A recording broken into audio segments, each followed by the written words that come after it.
Good morning, everyone. I am coming live at you very white and early today.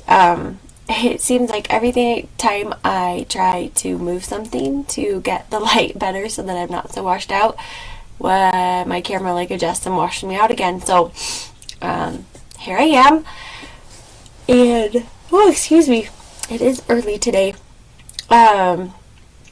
If you're watching this live or in the replay, please drop in the comments that you're here or that you're watching the replay so that I know that you watched it. I am going to talk today about emotional eating. And I listened to an interesting podcast recently about stress that I think applies to emotional eating as well.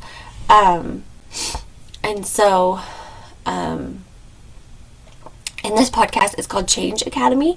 It was talking about stress versus triggers and talking about your feeling of stress versus the trigger of what is triggering that feeling inside of you, and how you can deal with that. Oh my goodness, this is getting worse by the minute. I don't know what to do about this weird lighting. And, oh, there, it's better for 30 seconds. Let's see if the computer adjusts. So, I thought that was so insightful and applied to emotional eating as well. And so, some of you may know that at the time of this recording, I am, just for myself, not for any other reason, doing something called 75 Hard.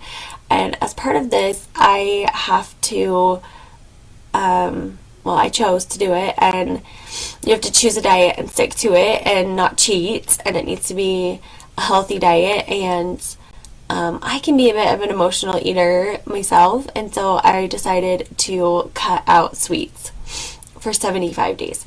And today marks me officially over the hump, because it's an odd number, it's kind of hard to be halfway through. So today, when I'm recording this, is 38 days into that. And it's been a really interesting experience for me, and especially as I listened to this podcast about stress versus stress triggers, it made me think about my own emotional eating. So when we feel an emotion, right, there is that emotion that is anger or sadness or anxiety or depression. It's not really an emotion, but depression or happiness or joy or excited or nervous or whatever, all these gamut of emotions that we can feel. But there is something that's triggered us to feel that way. Now, we could go into a very long discussion that I have frequently with my children about we choose our response, right? Consciously or unconsciously, maybe we choose our response to that trigger and how we feel. But a trigger happens. See, I didn't even move, and it's I swear it's trying to make me wash out.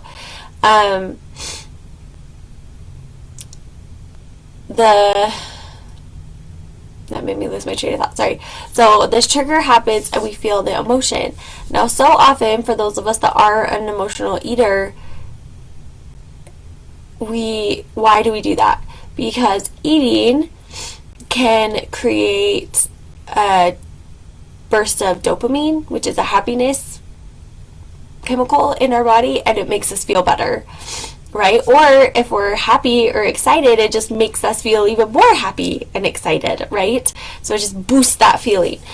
But the problem is, one, our choices are rarely something healthful, carrots or something high in protein and fiber, a really good choice. They're usually more sugary, sweet, calorie dense, nutrient low options, at least for myself. And the people that I've worked with. And it doesn't actually address the trigger. So maybe we can't.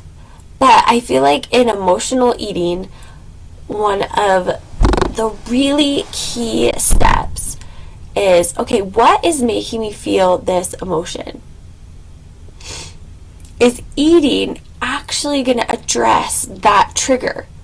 Is there anything I could do to address that trigger? Because if there is, then let's do that, right? Because the dopamine is a quick fix, right? But once we've eaten whatever it is, for me, often a piece of chocolate, once I've eaten that chocolate and that I get that surge of dopamine because it tastes good, that's going to go away, and whatever caused that emotion is still going to be there, right? Now, maybe it's something I can't change, right? Maybe a terrible accident has happened and I'm very sad, right? Or myself or someone I know has had something terrible happen and I'm very sad. Like, I can't change that, right? So there are times where we can't change the trigger.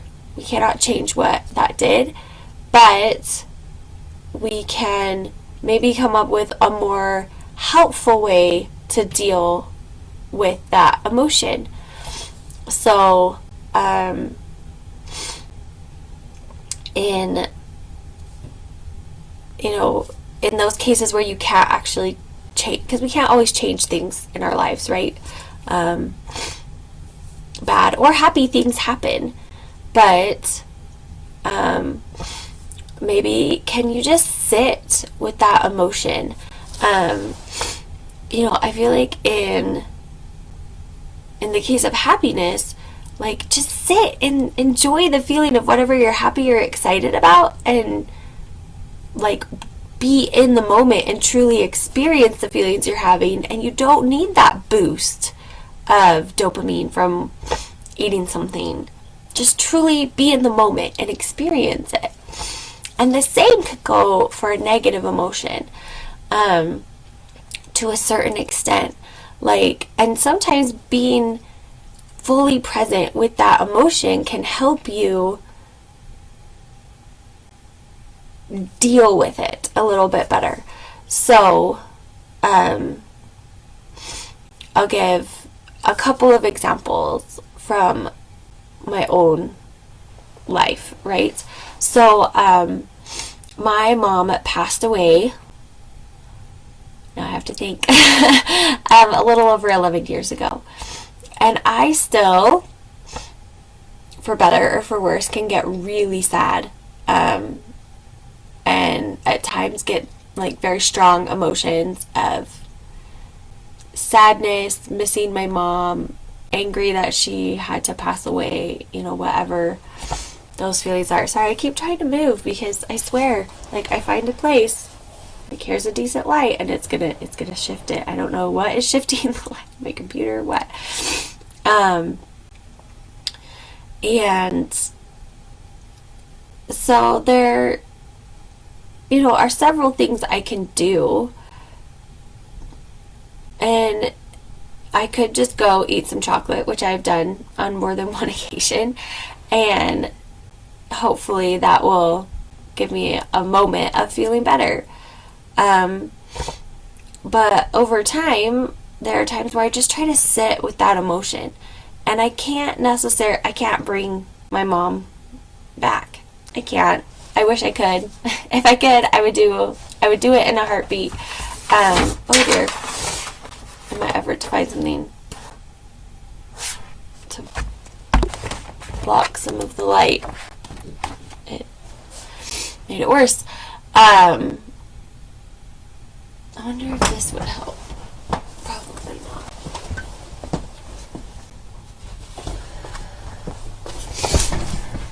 Nope, that didn't help. Oh, goodness, this is kind of driving me crazy. What is happening at that moment that I am missing my mom? Because, she's been gone for 11 years. And there are times where other things are going on. Maybe I had something else sad happen. Often it's just I've had a really bad day and I was really close to my mom and I always felt like I could call her and I just need someone to talk to. And